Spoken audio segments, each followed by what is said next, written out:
Okay, and this was the ceiling box that I'm going to put in, that I'm just going to screw to the bottom edge of this. And I'm trying to think, do I want to put it here or do I want to put it back there? I'm going to stand back a little bit, kind of make a corporate decision here. Yeah, I think I want it back just one. Okay, and I'm kind of eyeballing the center of this room, and I'm not going to measure anything.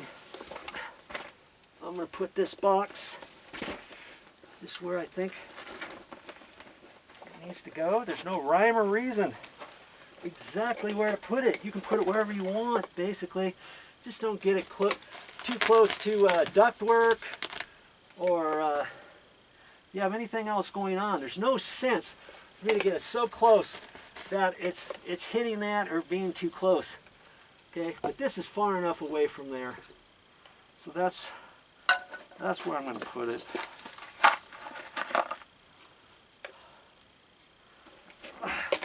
I hope I have enough battery left in my drill for this. I think I do. If I don't, I can maybe do it by hand or something.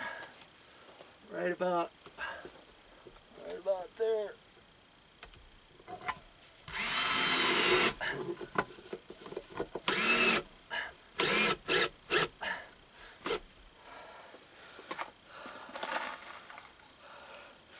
I would have gotten 3 of these boxes at the store, but they only had 2, so that's why I had to use that other one.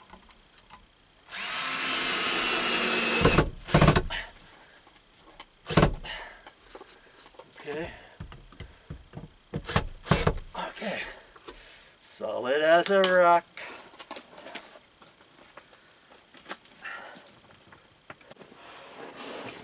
I still need to use my wire, but when I get done with my wire, I'm just going to loop-de-loop it back in here, you know, to store it for next time. And it will be all ready for next time I need it.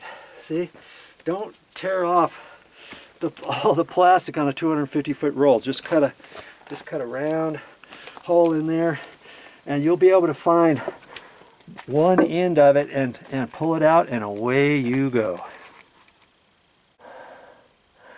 Beautiful, nice shot from that point. I think you can see everything that I'm going to be able to do from there.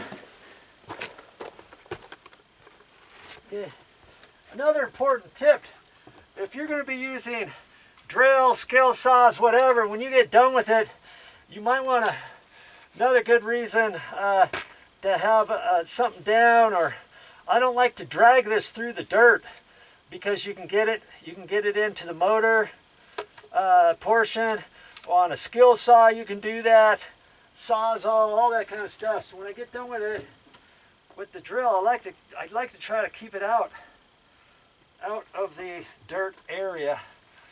And see, I'm going to have to run the wire up like I did before, and then I'm going to come across. You see where the light is right there. I got to come across over to here, push this up, run it along there, over to that box. And that plastic box has some knockouts on it. Some little knockouts, and on one side they're 1/2-inch knockouts. Right here, and this other side is a 1-inch. So, and then there's 1/2-inch over here on the other side, 1-inch, 1/2-inch, 1-inch. But I'm going to be on this side, so I'm going to take it from here. I'm going to go into the 1/2-inch, because then the next light is that way.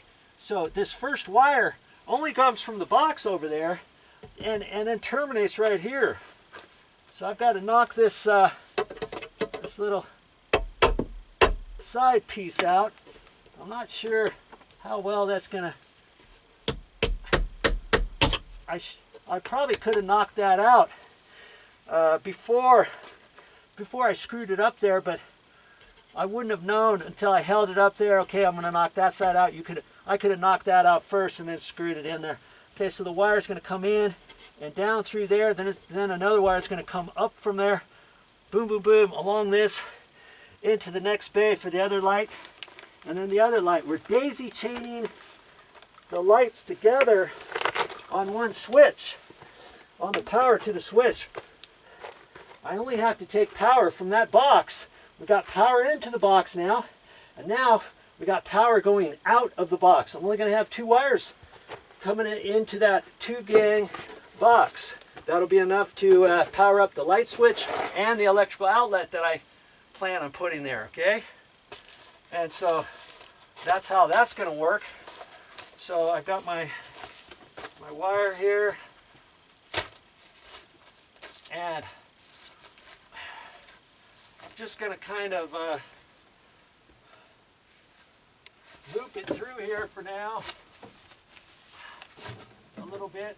I could start stapling it right now if I wanted to, which I may, and you know, kind of pull some of this out like that. I never want to try to guess at how much I need, then cut it off, because I could be too short, and usually I'll be way long.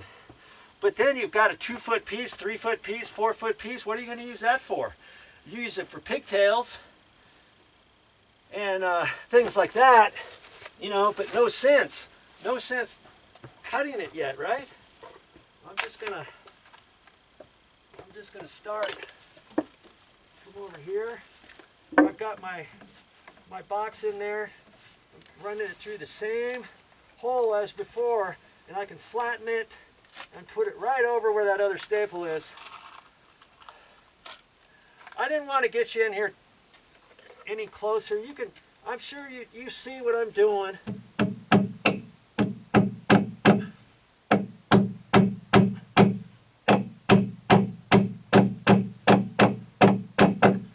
Just make it snug. You know, don't overdo it.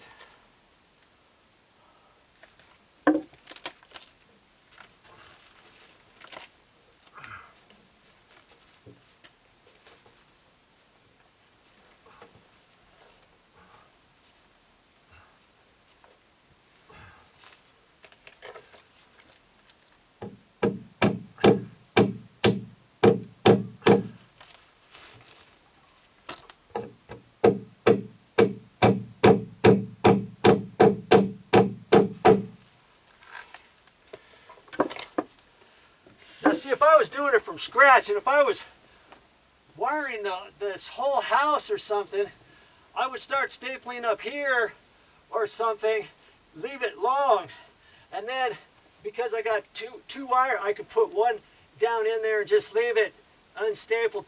Because if I know I'm going to have more than one wire in that box, I can after I pull the other wires down, then I can just staple using one staple for 2 wires, rather than staple the first one and then come back and staple the second one. You know what I mean? Jelly bean.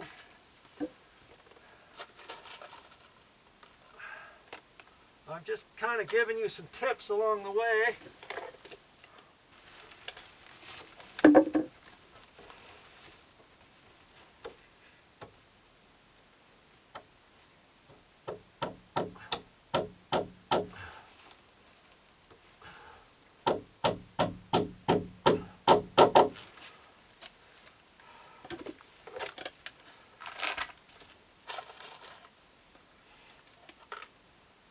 Yeah, I'm going to do the same thing I did from before.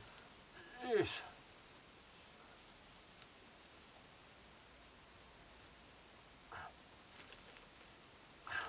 I need to be a little taller, huh?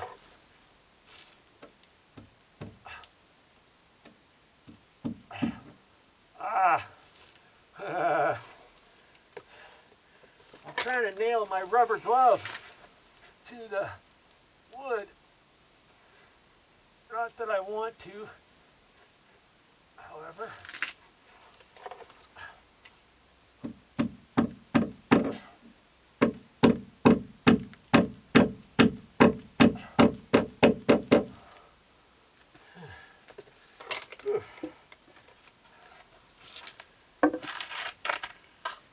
Okay, you've seen me do this. You've seen me do this to the other one. You know how I'm going to do it. Going over to there, and I'll pick you up, I guess, in a few minutes. Or do you want to continue seeing this? I mean, I got plenty of time. You want to keep watching? We're doing the project together, I guess. Right?